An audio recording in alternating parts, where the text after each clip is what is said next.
Hello to everyone on YouTube. This is Kestrel Raptorial. We are going through some rough times, are we not? So I came across this interesting article, this very important article, online while looking at the news today. It asks the question, why teens aren't partying anymore? That's the headline. So why are teenagers no longer partying together? Is the topic, is the subject. So here's the picture at the head of the article, to recognize it. The author, if I'm reading this right, it's either Jean M. Twenge or Jean M. Twenge. I'm not sure, but I am going to read. Oh, I'll put the link to the article in the video description. I'm going to read the first paragraph to begin with. Kevin and I sit down at two desks just outside his third period class at a high school in northern San Diego. He is 17 years old and Asian American, with spiky black hair, fashionable glasses, and a wan smile. He is the oldest of three children, with his parents expecting another child in a few months. Until recently, the family lived in an apartment, where the noise from his younger siblings was deafening. Perhaps as a result, he is unusually empathetic for a teenage boy. Been doing this all day, he asks, as I take a drink of water before beginning our interview. It has been observed, time and again, that children and teenagers who are able to grow up in mixed age groups, with siblings, particularly if the siblings are more than a couple years apart, or there's enough difference that they are no longer direct competitors for their parents' attention. And among friend groups, and not all of them being, 1 or 2 years in range for each other, but a more mixed age, that brings out a lot more of their empathy potential. Because they have to consider not only the emotions, not only the feelings. So here's the picture at the head of the article, to recognize it. The author, if I'm reading this right, it's either Jean M. Twenge or Jean M. Twenge. I'm not sure, but I am going to read. Oh, I'll put the link to the article in the video description. I'm going to read the first paragraph to begin with. Kevin and I sit down at two desks just outside his third period class at a high school in northern San Diego. He is 17 years old and Asian American, with spiky black hair, fashionable glasses, and a wan smile. He is the oldest of three children, with his parents expecting another child in a few months. Until recently, the family lived in an apartment, where the noise from his younger siblings was deafening. Perhaps as a result, he is unusually empathetic for a teenage boy. Been doing this all day, he asks, as I take a drink of water before beginning our interview. It has been observed, time and again, that children and teenagers who are able to grow up in mixed age groups, with siblings, particularly if the siblings are more than a couple years apart, or there's enough difference that they are no longer direct competitors for their parents' attention. And among friend groups, and not all of them being, 1 or 2 years in range for each other, but a more mixed age,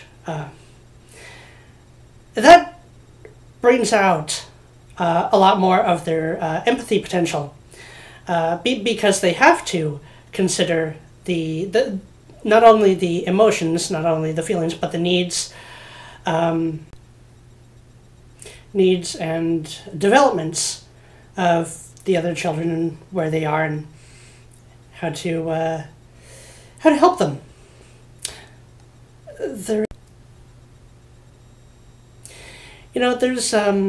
There's actually another article that I want to talk about in a little bit. that asks, why does Disney hate boys so much? Why is so little even attention, I was going to say emphasis, but even attention given to male heroes, to male role models? Now, they did come out with the movie Coco, which is amazing and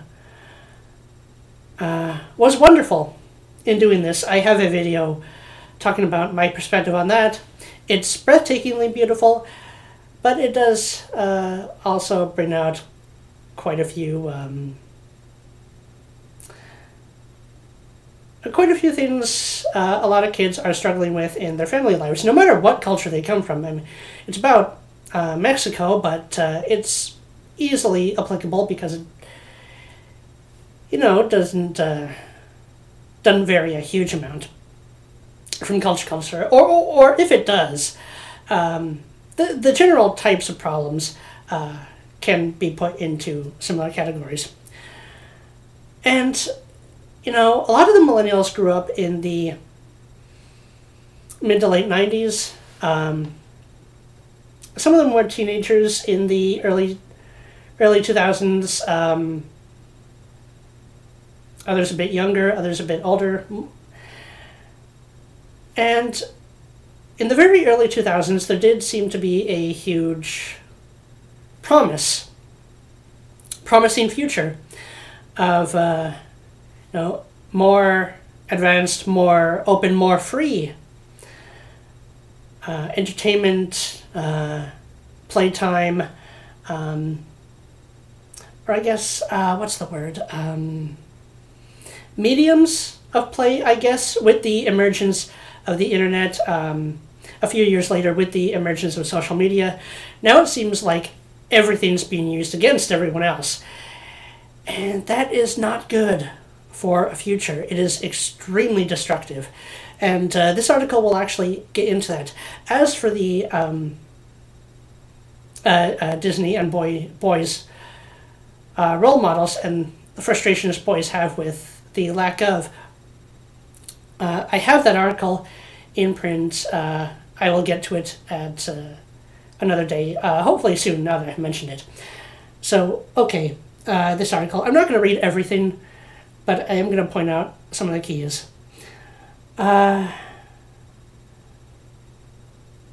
So the next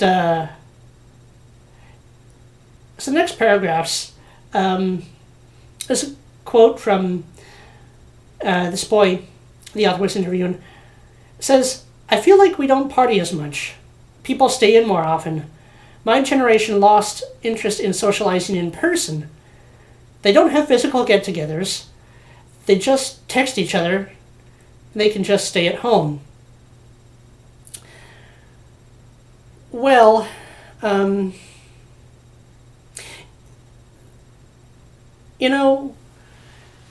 there was, I remember in early school, when did, I'm trying to remember when the internet first really started being used widespread by grade schools. It must have been sometime in the early 2000s, around the turn of the millennium, maybe a couple of years later. And I remember in schools, in the beginning, when the internet first came into widespread use. I don't mean originated. I mean, the internet had its infancy days many decades ago. But when it first started to be used widespread in schools, when there were every school had a good-sized computer lab with internet. I remember teachers' assignments, whenever there would be a report, early on, there would be a focus on going to the library, going for books for reference. Don't use the internet because you can't trust it. Later on, when the internet and using websites for research started to be used everywhere and all the time, it turned into, use the internet. Don't go to Wikipedia for your references. And actually, Wikipedia is not bad at all. And what's even more helpful for is people list their own references when they write Wikipedia articles. And along with that came a lot of internet games. Social media was still a few years away, again, at least widespread. And there was this promise of things just getting better and better. Social interactions, I think, getting better and better. But a lot of people who didn't get, I don't quite want to use the word addicted, because it's a little different from that, started having their entire social lives on the internet, online. If that wasn't happening, then there were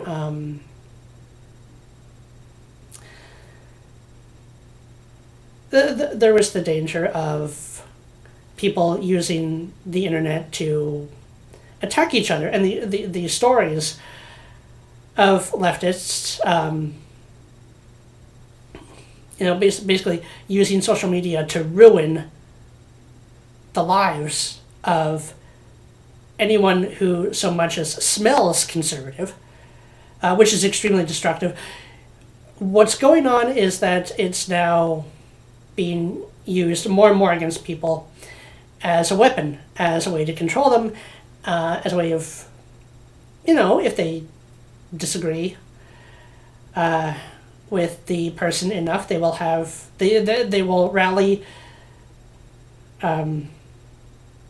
their allies to shut down the website, the social life of the person they're attacking.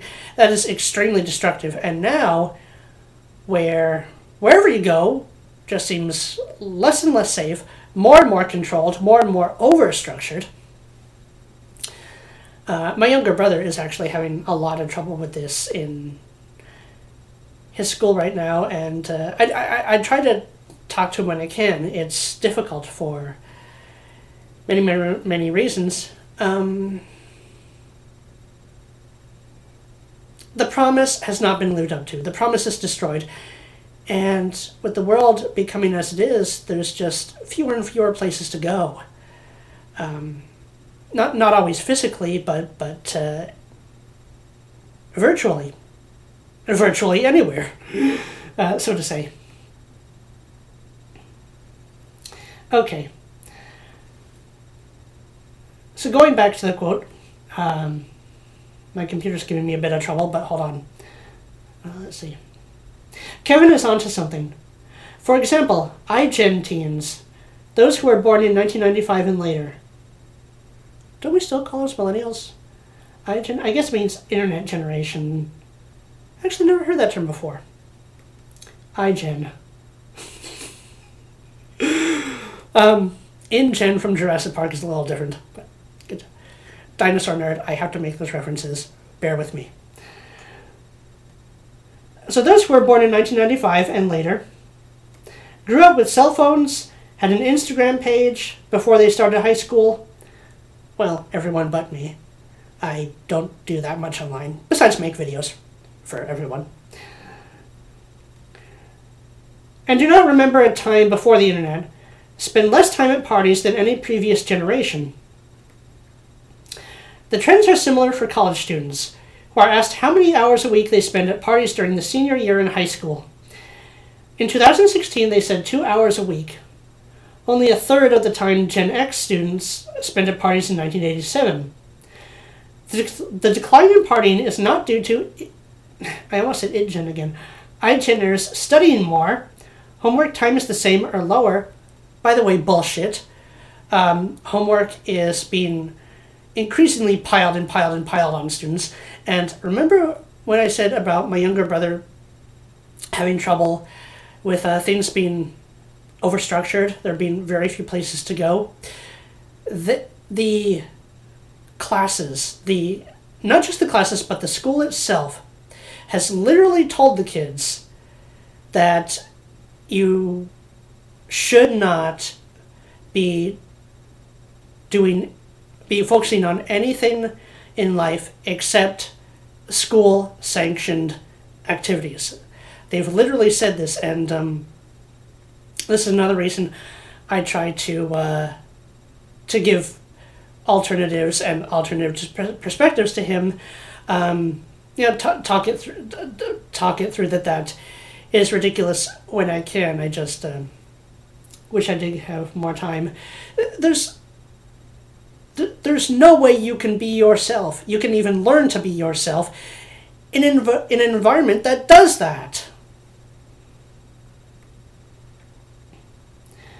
So homework time is the same or lower is bullshit. The trend is also not due to immigration or changes in ethnic composition. Again, bullshit.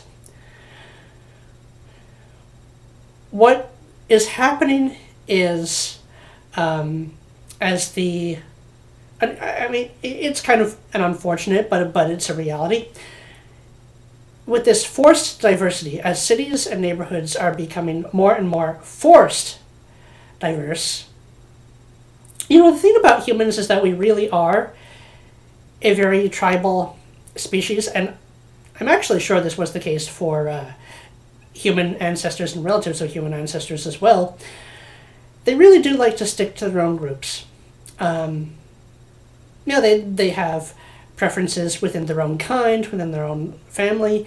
Isn't it always interesting that when they talk about raising animals in either in real life or in fiction or in fantasy, it's always the best for them if they can be raised by their own kind or as close to their own kind as possible. I remember there's a person in the Natural History Museum that I work in who many years ago was raising some eagle chicks.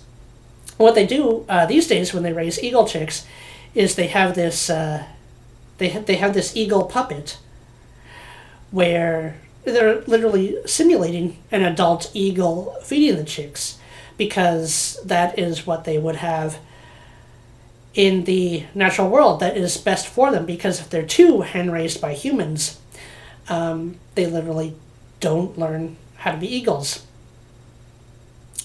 Well, and in the animal world, we always say that is the best for them. That's the best to be with their own kind. Well, in humans are much the same. Humans like to stick to their own cultural groups. We see this all the time. Even if they say otherwise, even if they try to preach otherwise, you look at the neighborhoods as they kind of divide naturally.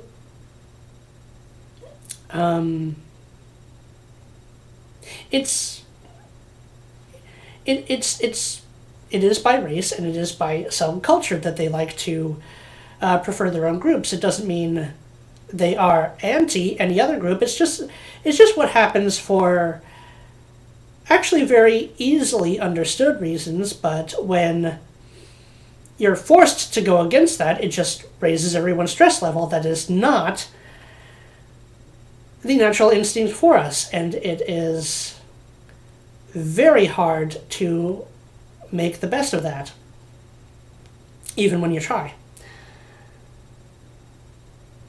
So what happens with the neighborhoods is people get more stressed and less trusting, and even less trusting of people of their own, people of their shared subculture, because everyone's scattered.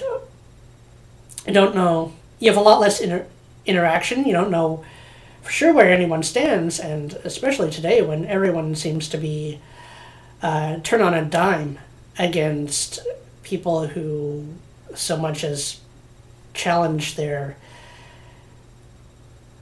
worldview, their political worldviews. It's terrible, and actually, it's the conservative people who are the most tolerant. But that tolerance, here's the secret about tolerance: it has to be mutual.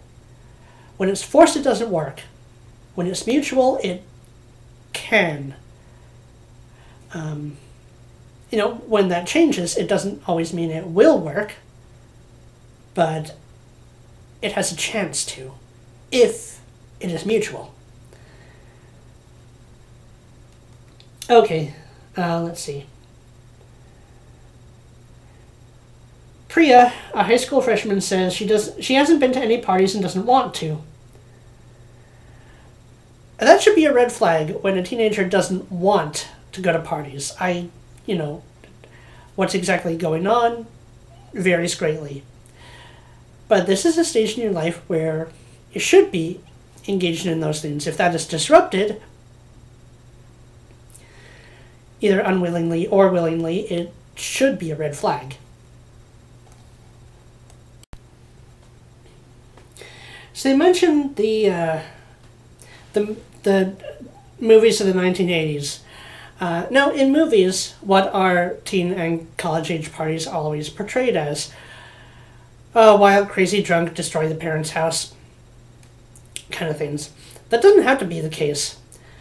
But now it's sad that we're seeing almost nothing. Particularly in comparison to what came in the generations before.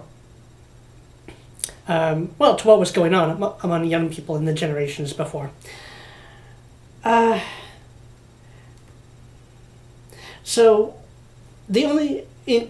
Quoting again, the only parties I went to in high school were birthday parties, and they were almost always supervised or included an adult somewhere. Noted Nick, 18. Yeah, this overstructuring thing, it gives kids almost no time to be who they are. It's like with schools and parents these days, and in particular, what our culture is becoming as a whole. Massive piling on of the restrictions, and that is the opposite of what you should be doing. You should be relaxing restrictions and giving better guidance. That is not occurring. Why are parties less popular? Kevin has an explanation for that. People party because they're bored. They want something to do. Now we have Netflix. You can watch series nonstop. There's so many things to do on the web. Teens also have other ways to connect and communicate. And now I'm going down to the last portion. Maybe parties aren't for this cautious, career-focused generation. Careers are largely being destroyed. There's been a little bit of rebound this year, particularly with this social justice, this ridiculous, out of control human resource ridiculousness. Careers that were once secure, no longer secure. I mean, someone can put in a complaint and a say-so, and your job is destroyed. We can't live like that.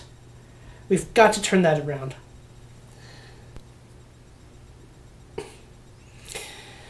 Now, a little further down, there's a hypothesis.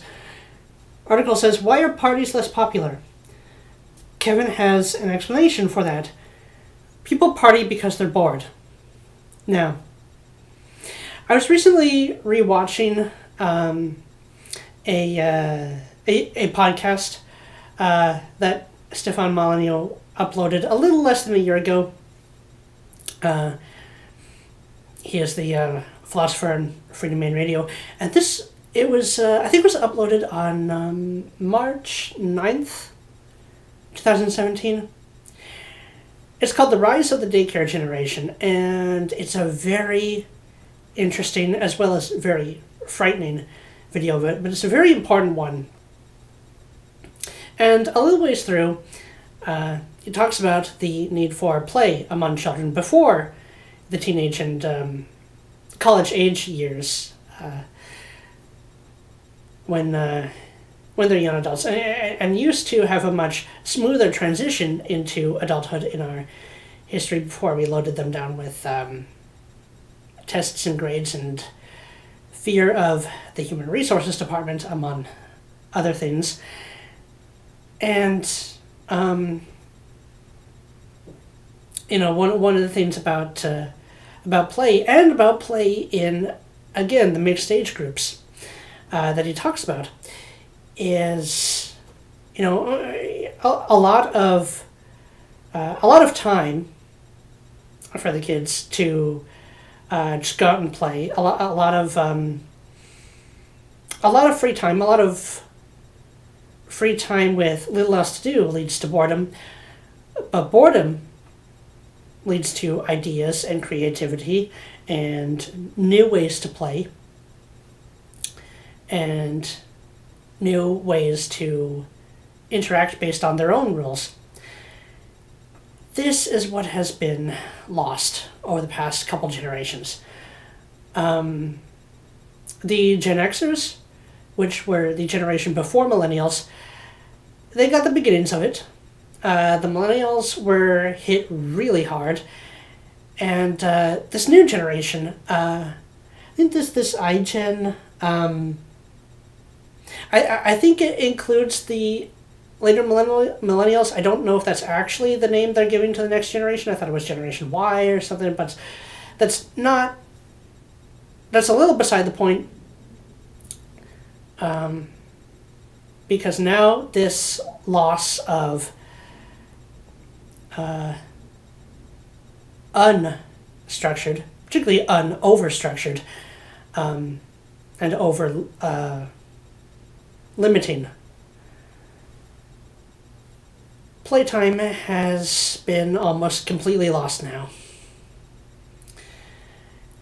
And the article, there's not much left. Again, I will post the link, the address of the article. It's called Why Teens Aren't Partying Anymore. And it's an important one. And if you watch it alongside Molyneux's video of the rise of the daycare generation, it starts to make a lot of frightening sense. It's very important. Last part of this goes on to pretty much conclude that playtime and partying have been replaced by the internet, the social media interactions. That's partly true, but it's also a lot to do with the loss of the unstructured interactions, free time. And if we are ever going to improve the formative years again, we have got to turn this around. There's no other way.